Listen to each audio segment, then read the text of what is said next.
Part 1. The message arrived at Earth's embassy early in the morning. Taeyang read it 3 times before he believed what it said. The Galactic Council wanted humanity to send candidates for the Vex bonding ceremony. He leaned back in his chair and stared at the ceiling of his small office on Station Helix 7. This was strange. Very strange. Humanity had been part of the Council for only 5 years. In galactic terms, that made them babies. Most species in the Council had been traveling through space for thousands of years. Some had been exploring the stars since before humans learned to write. Earth was the new kid in class and everyone knew it. The Vex bonding was important. Really important. These creatures were the most feared warriors in the galaxy. They protected trade ships from pirates. They guarded important stations. They kept the peace in dangerous territories, and they only worked with people they chose themselves. Nobody forced a Vex to do anything. When the cubs were old enough, they picked their partners. It was an honor that warriors from powerful species competed for. Species that could crush stone with their bare hands. Species that had conquered dozens of worlds. Species that made humans look soft and weak. So why were they asking humans? Taeyang called his small team together. Hana arrived first, her long dark hair tied back in a simple ponytail. She worked as a xenobiologist, studying alien creatures. Before coming to space, she had worked with dangerous animals on Earth, including tigers and bears. She was not easily scared. Mireille came next, carrying her translation pad. She was younger than the others, only 26, but her mind was sharp. She could speak 5 Earth languages and was learning 3 alien ones. She always wanted to prove that humans belonged here among the stars. Taeyang showed them the message. Hana read it carefully, her eyes moving slowly across each line. Mireille's mouth fell open. This doesn't make sense, Mireille said. The Vex bonding is for elite warriors. Why would they invite us? There's more, Taeyang said. He pulled up another file on his screen. I did some research. This year's Cubs have rejected every single candidate. All of them. Warriors from the Thendari Imperium. Soldiers from the Curlian hierarchy. Champions from a dozen other species. None of them were chosen. Hana leaned forward, suddenly interested. Her eyes brightened the way they always did when she encountered an interesting puzzle. How many cubs? She asked. 12. They hatched 3 months ago. Usually, cubs choose their partners within weeks. These ones have been refusing everyone for 3 months. That's not normal, Hana said slowly. Something is wrong. The council meeting was held in the Grand Chamber, a massive circular room with seats rising in tiers. Representatives from 200 species filled the space. Some looked like insects, others like plants, and some were so strange that human eyes could barely understand their shape. The chamber hummed with conversation in 1,000 different frequencies. Taeyang sat in Earth's seat, which was near the back. New members always sat in the back. Hana and Mireille stood behind him. Elder Vreth called the session to order. The Curlian was old, maybe 400 years old, with 6 limbs and compound eyes that glittered like jewels. Its voice came through the translation devices as tired and worried. We face a crisis, Vreth said. The chamber fell silent. This year's Vex Cubs refuse all trainers. We have presented our finest warriors. We have offered champions and heroes. The Cubs show only fear or aggression. 3 warriors are currently in medical care from injuries received during bonding attempts. Murmurs rippled through the chamber. This was bad news. Without bonded Vex, the Stellar Guard would be weaker. Pirates would grow bolder. Dangerous regions would become more dangerous. Commander Zolak stood up. He was reptilian, covered in dark green scales with eyes that could see in multiple spectrums of light. He ran the Stellar Guard Academy where Vex were trained. We do not understand what has gone wrong, Zolak said, his voice rough like stones grinding together. These cubs are healthy. Their parents were excellent guardians. But something has changed. They reject the old ways. Elder Vreth's antennae drooped. It was a sign of distress among Curlians. We must try new approaches, Vreth said. We invite all species, even those who have never participated before, to present candidates. Perhaps fresh eyes will see what we have missed. That's when Taeyang understood. They were desperate. Asking humanity wasn't an honor. It was a last resort.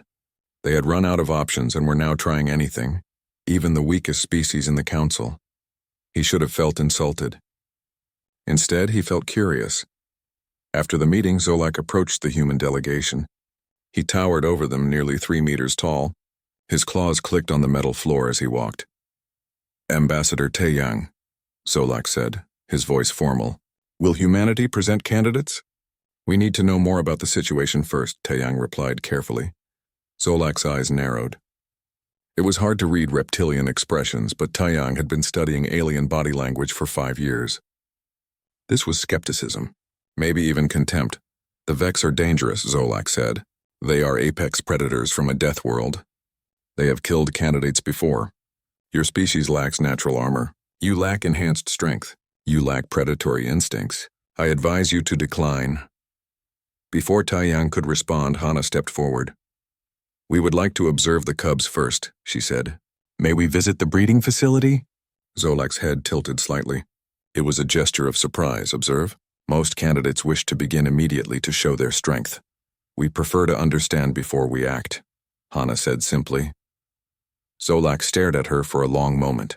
Then he made a sound that the translator could not interpret. It might have been a laugh. It might have been a sigh. Very well. You may observe. But I warn you, these cubs are not like your Earth animals. They cannot be tamed, Hana smiled. It was a small, confident smile. We don't want to tame them, she said. We want to understand them.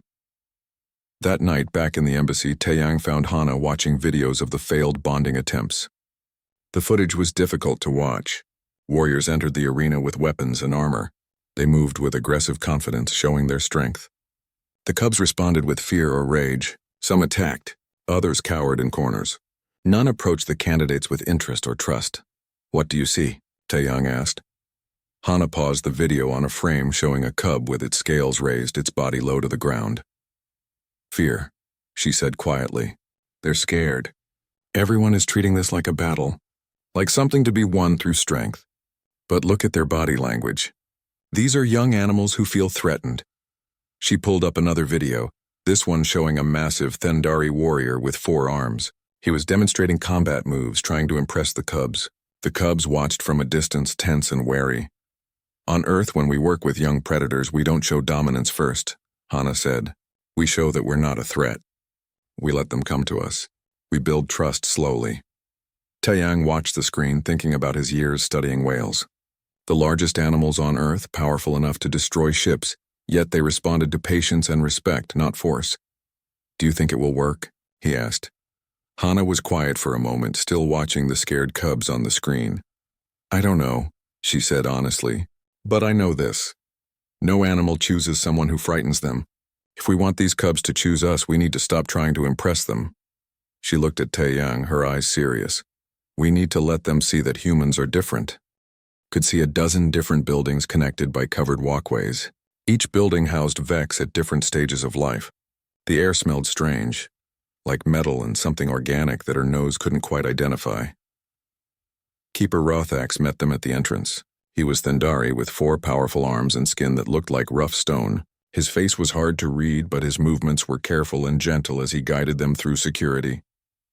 The cubs are in Section 7, Rothax said, his voice deep and slow. I must warn you.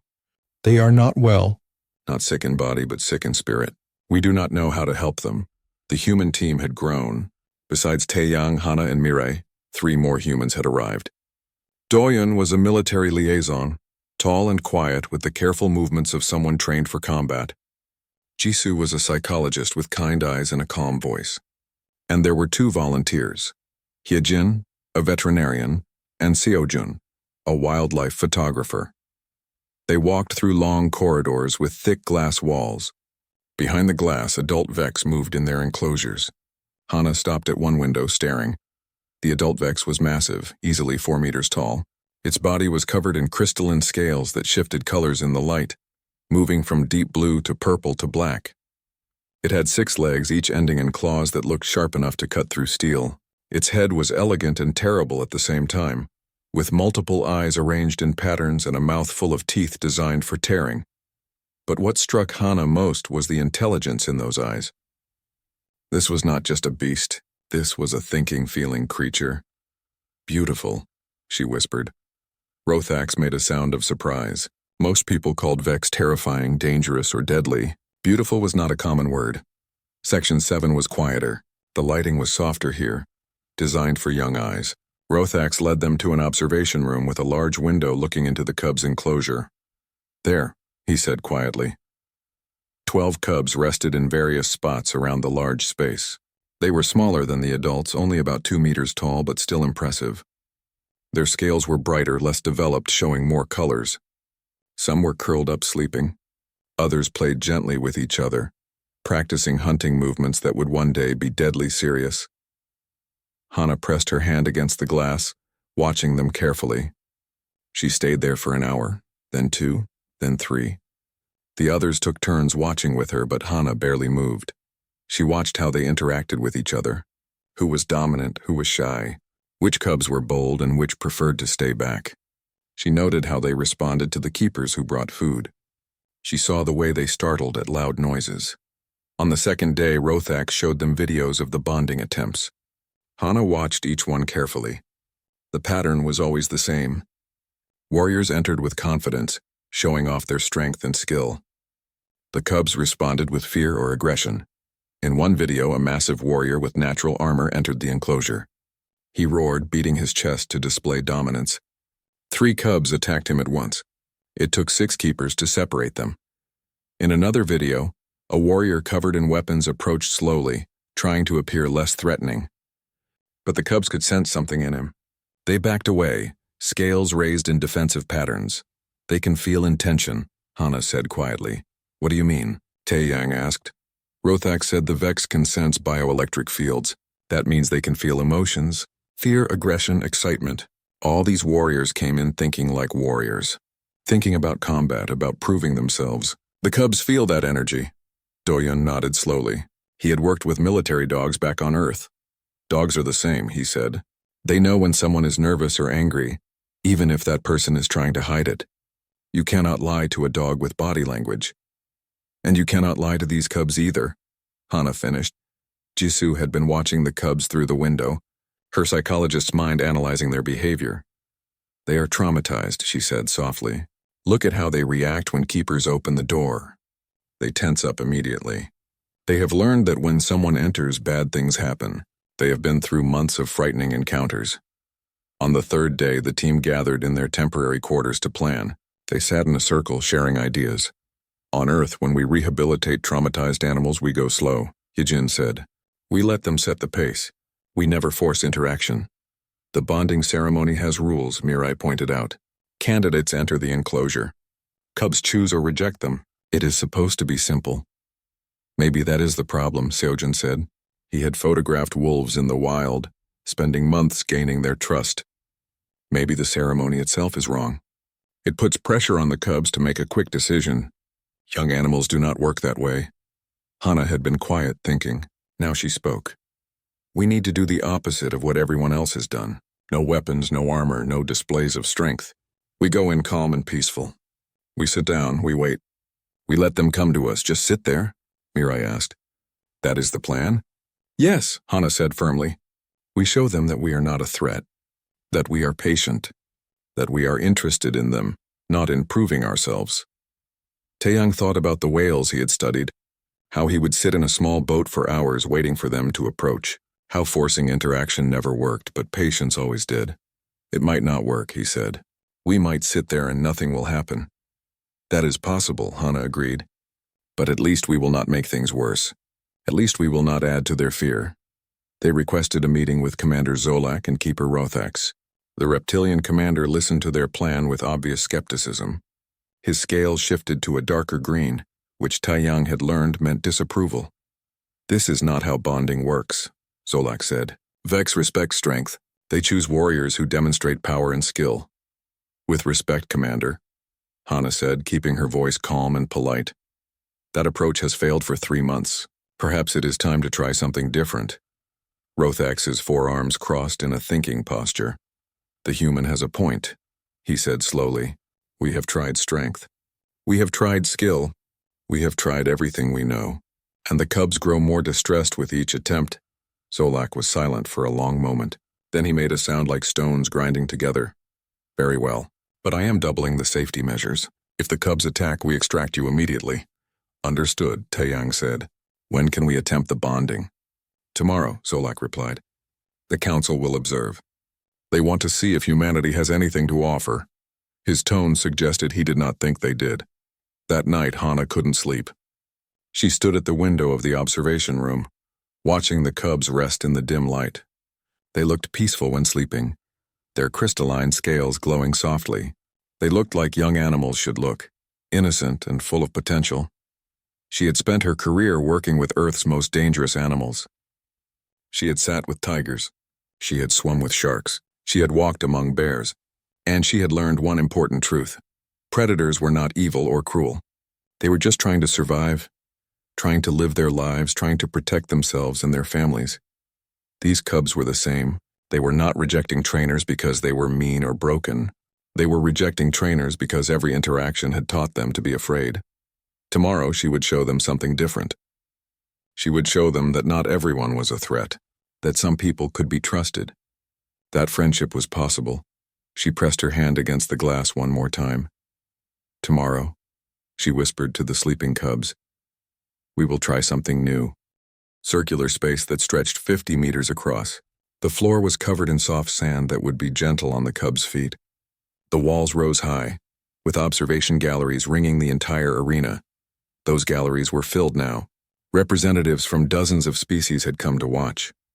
Some came out of curiosity. Others came to see humans fail. The murmur of hundreds of voices in different languages created a strange layered sound. Hana tried to ignore them. She focused on breathing slowly, keeping her heart rate calm. Beside her, Mirai, Doyun, Hyejin, and Seojin did the same. They had practiced this for hours last night. Meditation, breathing exercises, anything to keep them centered and peaceful. They wore simple clothing. No armor, no weapons, nothing that might seem threatening. Just soft fabrics and calm colors. Hana had chosen blue, the color of Earth's sky. It made her feel at home. Commander Zolak approached them. In the morning light, his scales looked almost black. This is your final chance to withdraw, he said. The cubs can be dangerous. 3 warriors have been injured already. We understand the risk, Taeyang said. He stood with the team, ready to support them even though he would not enter the arena himself. We are ready. Zolak looked at each of them, his eyes hard to read. Then he stepped back. Begin when you are ready. Hana nodded to her team. Together they walked into the arena. The sand was warm under their feet. The space felt even larger from inside, open and exposed. Hana could feel thousands of eyes watching them. She walked to the center and sat down. Not in a defensive crouch, not in a ready stance, just sitting, legs crossed, hands resting gently on her knees. The others formed a loose circle around her, each of them sitting in their own comfortable position. The galleries erupted in confused murmurs. This was not normal. Candidates were supposed to stand, to show their strength, to demonstrate their worth. Sitting down looked weak. It looked passive. It looked wrong. Hana closed her eyes briefly, centering herself. Then she opened them and gazed calmly at the far side of the arena, where the cubs would enter. A door opened. 12 cubs emerged into the arena. They were beautiful. Their crystalline scales caught the light, sending rainbow patterns across the sand. They moved with grace despite their size, each step careful and precise. But their body language showed caution. Their scales were raised slightly, a defensive position. Their eyes darted around, looking for threats. The cubs stayed near their entrance, grouped together for safety. They had learned to be cautious. They had learned that the arena meant danger. Hana did not move. She did not call to them. She did not reach out. She simply sat, breathing calmly, radiating patience. Minutes passed. The cubs watched the humans with obvious confusion. These candidates were not doing anything. They were not showing strength or displaying aggression. They were just sitting there. The audience grew restless. People began whispering louder. Some laughed. This was not entertainment. This was just people sitting on sand while cubs stared at them. But Hana waited. She had waited for hours watching tigers. She had waited for days studying bears. She could wait now.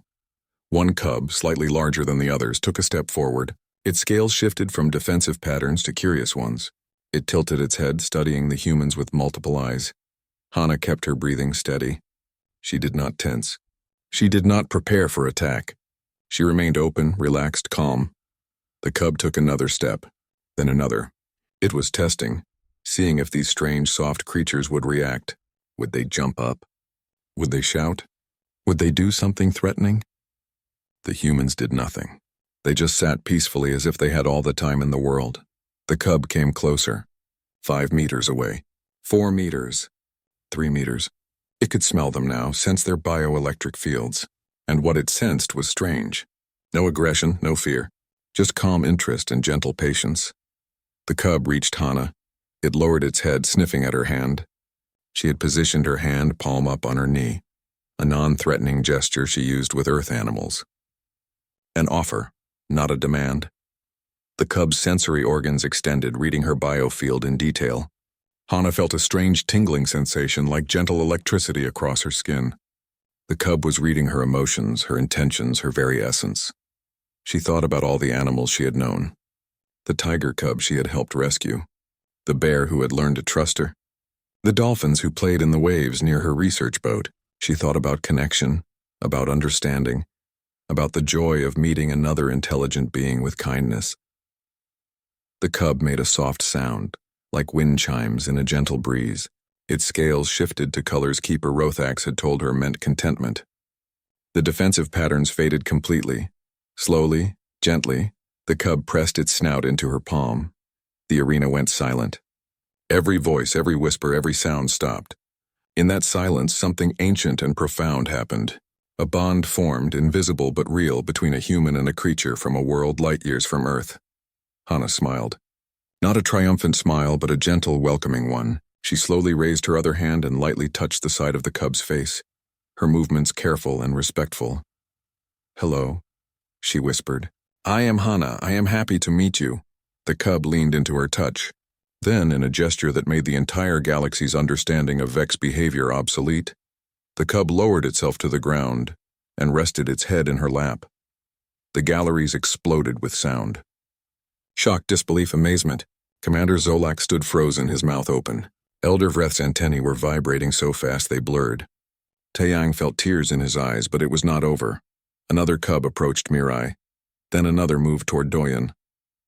The cubs who had been afraid, who had rejected warriors for 3 months, were now walking calmly to the humans. Yejin. The veterinarian received one of the smaller cubs. It climbed into her lap like a kitten, despite being the size of a large dog. She wrapped her arms around it gently, and it made a purring sound. Seojun had 2 cubs approach him. They sat on either side, pressed against him, seeking the comfort and safety they had not felt since hatching. Within 5 minutes, all 12 cubs had chosen. Every single one had selected a human. Some sat beside their chosen partners. Some lay down with their heads in laps. One particularly affectionate cub had climbed onto Doyen's shoulders, its weight making him grunt but his smile wide. The humans sat with the cubs, speaking softly to them, touching them gently, showing them kindness. And the cubs, for the first time since hatching, relaxed completely. Their scales showed patterns of deep contentment. Their biofields radiated peace. In the observation gallery, a council member from the ancient Draconid collective turned to her neighbor. "What just happened?" she asked. The neighbor, a being made of crystallized thought energy, spoke slowly. "I believe we just learned something important about humanity and about ourselves." Commander Zolak stood at the edge of the arena, staring at the scene before him. In all his years running the Stellar Guard Academy, he had never seen cubs bond so quickly, so completely, so peacefully. It should not be possible, but it was happening. Right in front of him, Keeper Rothax approached, all 4 of his arms hanging loose in shock. "The biomonitors," he said quietly. "The cubs' stress levels have dropped to nothing. Below nothing. They are more relaxed than I have ever seen any cub." Zolak watched as Hana gently stroked her cub's scales. The young Vex's eyes were half closed in pleasure, the way a cat looks when being petted. He had never seen a Vex look like that. "What did they do?" Zolak asked. It was not really a question. More like thinking out loud. "They did nothing," Rothax replied. "That was the point. They showed the cubs that not everyone is a threat. They showed them kindness." In the arena, Hana looked up at the observation galleries. She met Taeyang's eyes and smiled. He smiled back, pride and joy written on his face. The cub in her lap made another chime-like sound. Hana looked down at it. "I will call you Biol," she said softly. "It means star. Because you shine." Biol's scales shifted to a pattern that looked like starlight. It understood. Not the words, perhaps, but the meaning behind them, the affection, the care, the beginning of something special. All across the galaxy, People who watched the broadcast of this bonding ceremony would remember this moment. The moment when 12 frightened cubs finally found what they needed. Not warriors, not masters, just friends. And the humans, who had been seen as weak and insignificant, had given the entire galaxy a gift. They had shown that sometimes the greatest strength is gentleness, that true power comes from understanding, that love matters more than force. The council chamber was more crowded than Taeyang had ever seen it. Every seat was filled. Representatives who usually sent assistance had come personally. The bonding ceremony had been broadcast across the galaxy, and everyone wanted answers. Taeyang sat in the human section with Hana and Mirai beside him. He could feel the weight of thousands of eyes on them. Some looked curious. Some looked skeptical. A few looked angry. Elder Vreth called the session to order. The chamber fell silent immediately. "We have witnessed something unprecedented," Vreth said, its voice carrying across the huge space. 12 Vex cubs who rejected all candidates for 3 months chose human partners within minutes. "The council requires explanation." A representative from the Draconid collective stood. She was enormous, covered in scales that made her look like a living mountain. "I suspect trickery," she said bluntly. "Perhaps the humans used pheromones or technological manipulation. This result is too perfect to be natural." Murmurs of agreement rippled through parts of the chamber. Taeyang felt his jaw tighten, but before he could respond, Keeper Rothak stood. "I monitored every aspect of the bonding," Rothak said, his forearms gesturing for emphasis. "The humans used no technology. They carried nothing into the arena except clothing. Our sensors detected no chemical manipulation. What happened was genuine." Another representative stood. This one was insectoid with compound eyes that glittered. "Then how? Humans are weak. They lack natural defenses. How did they succeed where our finest warriors failed?" Elder Vreth looked at Taeyang. "Ambassador Taeyang, will you and your team explain?" Taeyang stood. His heart was beating fast, but his voice was steady. "I will let Hana explain. She understands the bonding better than I do." Hana rose. She looked small in the vast chamber, surrounded by beings much larger and more powerful, but her voice was clear and confident. "The answer is simple," she said. "We succeeded because we understand animals. Earth has given humanity a unique gift. For thousands of years we have lived alongside other intelligent species. We domesticated them. We learned from them. We became their partners." She activated a holographic display. Images appeared in the air above the council floor. Dogs playing with human children. Horses carrying riders across fields. Cats sleeping in sunny windows. Dolphins swimming with researchers. "These are our companions," Hana said. "For 10,000 years we have worked with dogs. For 6,000 years with horses. We have befriended predators and prey. We have learned to communicate across species boundaries." The images changed. Now they showed handlers working with dangerous animals. Tiger rehabilitation. Bear rescue. Wolf conservation. We learned that respect works better than force. That patience is more powerful than dominance. That young animals, especially frightened ones, need gentleness first. A council member from the Curlian hierarchy spoke up. "My species evolved intelligence early. We never had predators. We never needed to understand other animals." "Is this common among species here?" Hana looked around the chamber. "How many species here have domesticated other animals?" she asked. Silence. Not a single hand, claw, or appendage rose. "How many have worked closely with dangerous predators?" More silence. "That is why we succeeded," Hana said quietly. "Not because we are stronger or smarter, but because our history taught us something you never needed to learn. We learned to see intelligence and emotion in creatures very different from us. We learned that friendship is more powerful than force." Mirai stood now, her translation pad in hand. "Human languages reflect this," she said. "We have dozens of words for animal behaviors and emotions. Words for how a dog wags its tail, or how a cat purrs, or how a horse shows trust. Most galactic languages have only basic terms. One word for all animal sounds. One word for all animal movements." She pulled up linguistic data, showing the complexity of human-animal-related vocabulary compared to other languages. "We think differently about animals because they have been part of our lives for so long. We do not see them as tools or threats. We see them as individuals," Commander Zolak stood. The entire chamber turned to look at him. He had been skeptical from the start. What would he say now? "I have run the Stellar Guard Academy for 30 years, Zolak said slowly. I have trained hundreds of Vex-bonded teams. I thought I knew everything about Vex behavior. He paused, and when he spoke again, his voice was different. Softer. Almost humble. I was wrong. We have been training Vex wrong for centuries. We treated bonding as a test of combat worthiness. We wanted warriors who could dominate the cubs through strength. But that was never what the Vex needed.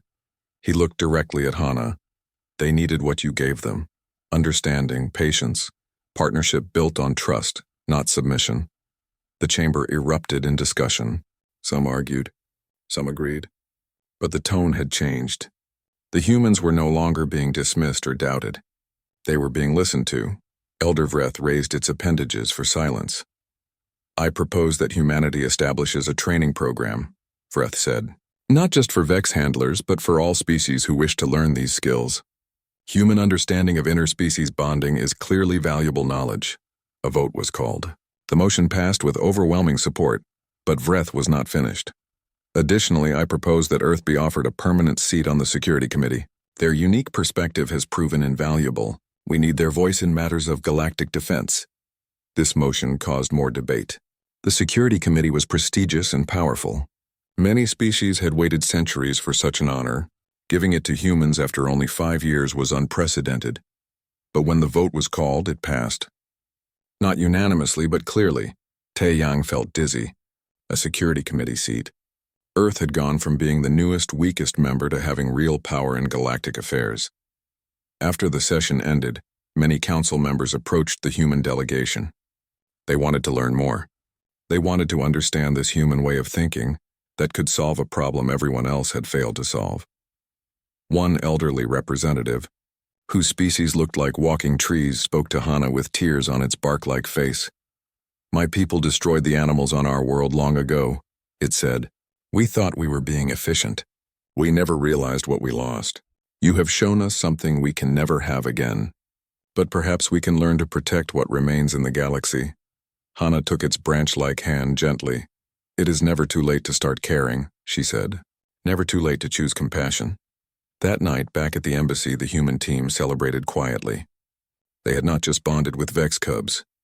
They had changed how the galaxy viewed humanity. And more importantly, they had changed how the galaxy viewed the relationship between intelligent beings and other creatures. Taeyang raised his glass. To Hana, and to understanding. To all the animals who taught us these lessons, Hana replied.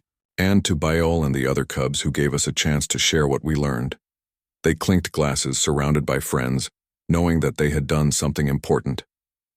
They had shown the galaxy that humans belonged here, not because of weapons or technology, but because of something simpler and more profound. Because humans understood that strength and gentleness were not opposites, that power and compassion could exist together, that sometimes the bravest thing was not to fight, but to sit quietly and wait for trust to grow. And the galaxy, which had lived for millennia without this understanding, was finally beginning to learn. 6 months had passed since the bonding ceremony. The Stellar Guard Academy's training grounds buzzed with activity, but something was different. The sounds of barked orders and combat drills had been replaced with quieter instruction and gentle encouragement. Hana stood in the middle of a practice field, watching Biol work through an obstacle course. The young Vex had grown significantly, now standing nearly 3 meters tall. Her crystalline scales had deepened in color, showing rich purples and blues. The course was designed to test problem-solving, not just physical ability. Biol approached a section where she needed to open a locked door. Instead of using brute force, she studied the mechanism carefully. Then she manipulated it with her claws in a precise sequence. The door opened. Biol made her wind chime sound of satisfaction and looked back at Hana, clearly pleased with herself. Good girl, Hana called out. You figured it out on your own. Commander Zolak stood beside Hana, watching with interest. He carried a datapad full of notes. Over the past months, he had spent hours observing the human training methods, documenting everything. Previous generations of Vex never showed this level of independent problem-solving, he said. We always told them what to do. We never let them figure things out themselves.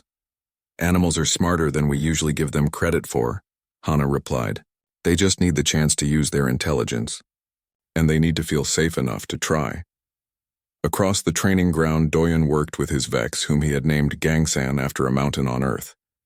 They practiced a rescue simulation. Gangsan had to locate a hidden target while Doyen guided him using only hand signals and trust. The bond between them was visible. They moved together like partners who had known each other for years, not months. When Gangsan found the target, he looked to Doyen first, seeking approval before doing anything else. Doyen grinned and gave a thumbs up. Gangsan's scales flashed with happy colors. The training schedule had been completely redesigned based on human methods.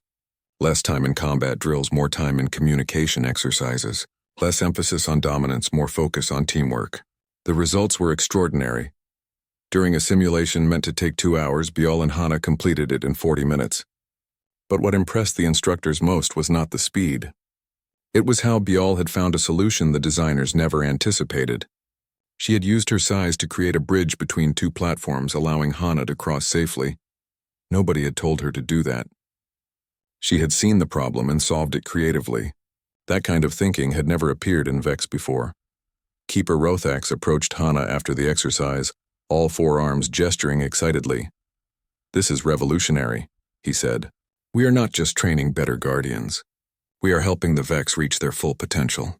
They were always this intelligent. We just never gave them the freedom to show it." The success of the human-bonded teams had attracted attention from across the galaxy. Dozens of species had sent representatives to learn the new training methods.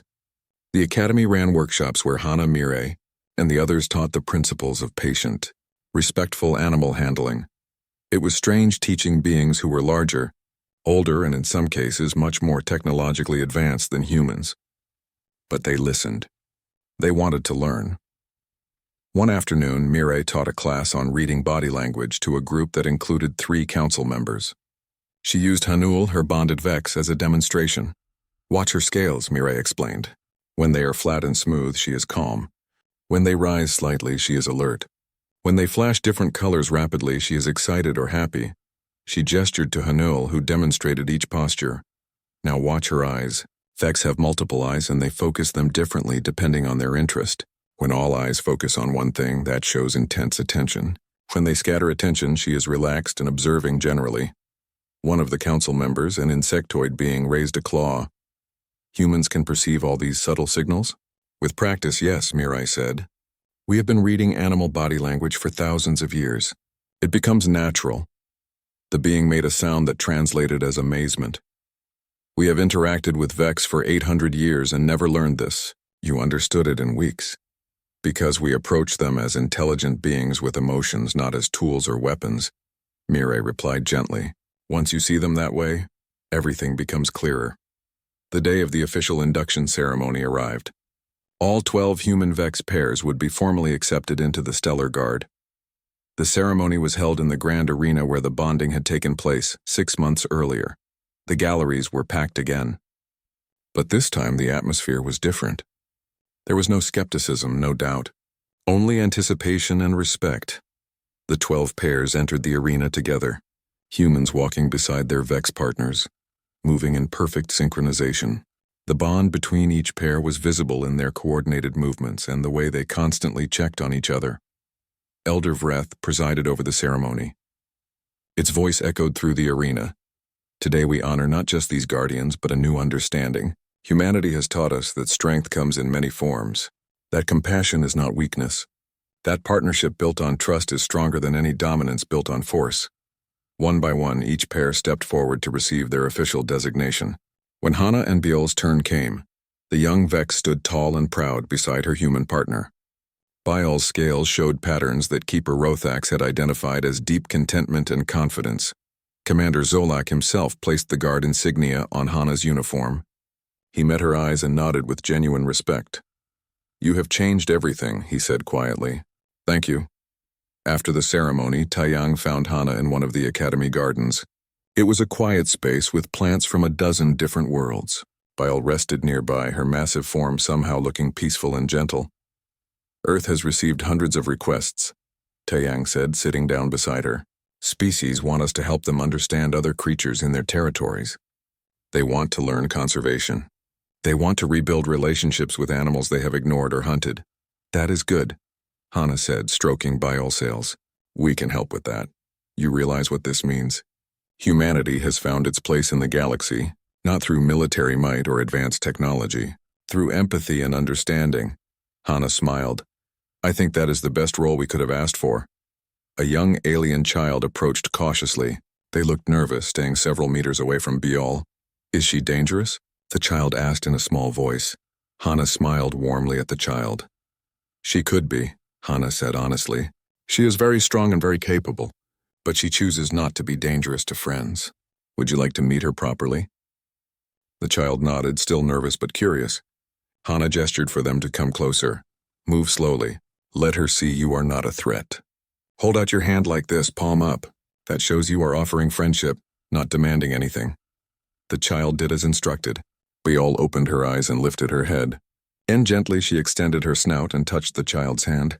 The child gasped with delight. She is warm. Yes, Hana said. All living things are warm when you get close enough to feel them. All living things respond to kindness when you offer it. The child's parent arrived, looking worried. But when they saw their child gently petting Biol while the massive predator purred contentedly, their expression changed to wonder. How? The parent asked Hana. How do you make something so fierce become so gentle? Hana looked at Biol, at this magnificent creature who had chosen to trust her. She thought about all the animals she had known on Earth. The tigers, the bears, the dolphins, all of them fierce in their own ways. All of them gentle when given the chance. You do not make them gentle, Hana said. You show them that they can be. Most fierce creatures only fight because they are scared or threatened. When they feel safe, when they are treated with respect and love, they can choose peace. The parent nodded slowly, understanding something important. As the sun set over the academy, painting the sky in colors that reminded Hana of Earth, she sat with Biol in comfortable silence. Around them, the galaxy was changing. Species were reconsidering how they treated animals. Conservation programs were being established. Young people were studying to become animal behavior specialists, all because 12 frightened cubs had found 12 humans who understood a simple truth, that the strongest bonds are built not on dominance or force, but on mutual respect and genuine care. Biol rested her massive head in Hana's lap. The great predator, the fierce guardian, the intelligent being from a world light years away, made a sound like wind chimes.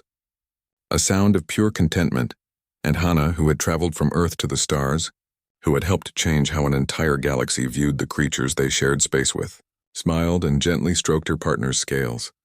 Good girl, she whispered. We did it together.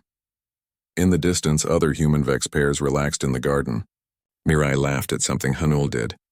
Doyen played a gentle game with Gangsan. Heejin's smaller Vex curled up beside her like an oversized cat. They had come to space as the youngest species in the council, dismissed as weak and unremarkable. But they had brought something the galaxy desperately needed and did not even know it was missing. They had brought the knowledge that strength and gentleness are not opposites. That power is most impressive